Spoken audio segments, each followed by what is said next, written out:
find a good man. If we don't, then we may have problems later on. If we don't want a family or anything like that, it doesn't matter. But if we do want a family and kids, we gotta find a good man. We're trying to search. Our options are maybe low. I mean, if you don't travel, you're not well rounded. If you don't have a lot of friends or people that's gonna introduce you to people, you gotta rely on getting We're going to online. go back to the 18%. Your options are not low. The options of the man you are attracted to makes it low.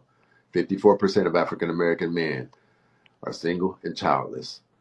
57% of African American men make middle class income or higher.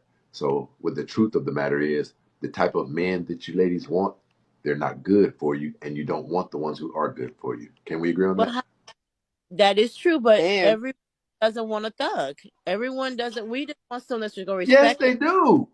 I don't, but I know other women it's do, not but I really, don't. Okay, well, listen, let me interrupt you. I they don't want apologize for interrupting you. Let me say this.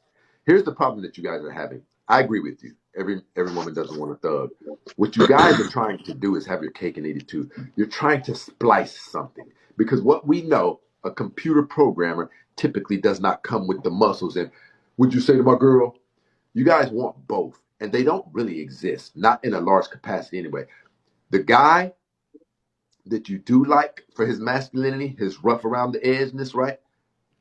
What you don't want is the cheating aspect of him and things like that. Yet, he is the caliber of man who's not only desired by you, he's desired by other women as well. Not only that, he is the caliber of man who cheats. So you guys are trying to Frankenstein a guy. You're saying, I want this guy who's rough around the edges. He's got that swag, he's well respected by his peers. But I also want that dysfunctional guy because he has all of that swag and all of those components from being raised in a dysfunctional environment where he gained his molding in masculine energy from the hood, but you don't want him to be going to jail and stuff. You can't Frankenstein. It's kind of one or the other. You're not going to be able to have the computer programmer who's bench pressing 300 pounds. You're not going to have the computer programmer who's probably got a 7.5-inch hookup.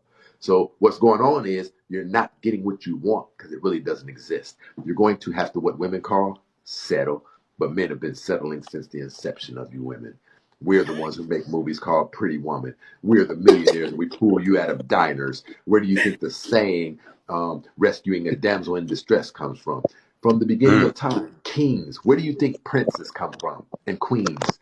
They come from noble beginnings. They were peasants. And then they married a king, and now they're a queen. So you guys need to get on our level and do what we were doing.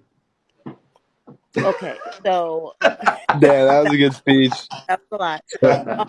Me Yeesh. That personally, was good. for